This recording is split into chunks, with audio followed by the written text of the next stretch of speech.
សម្រេចដើរចេញទោះចិត្តមិនចង់ឃ្លាត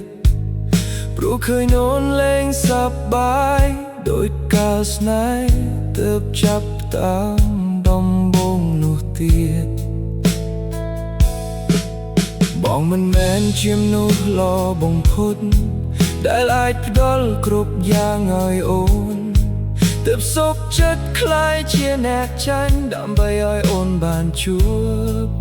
ផ្លូវថ្មីសម្រាប់ខ្លួនសង្ឃឹមថាគ្មានបងអូននឹងបានល្អសង្ឃឹមថាអ្នកថ្មីគេនឹងមើលថែអូនលើពីបងធ្លាប់ធ្វើសង្ឃឹមថាស្នាមញញឹមអូននឹងវិលត្រឡប់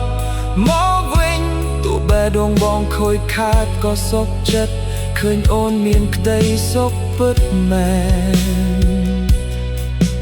បងនឹងយកការឈឺចាប់នេះទុកជាមេរៀនក្នុងជីវិត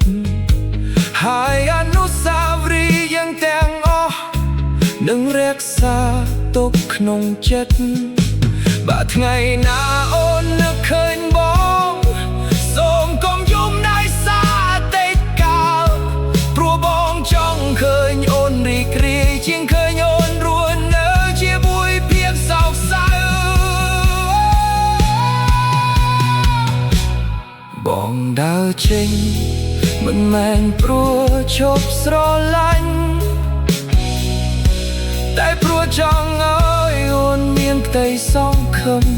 នឹងថ្ងៃស្អែកដ៏ភ្លឺថ្លាសង្ឃឹមថាគ្មានបងនឹងបានល្អហើយបងនឹងនៅស្ងៀមញៀមជូនពរអូនពីចង្អាយ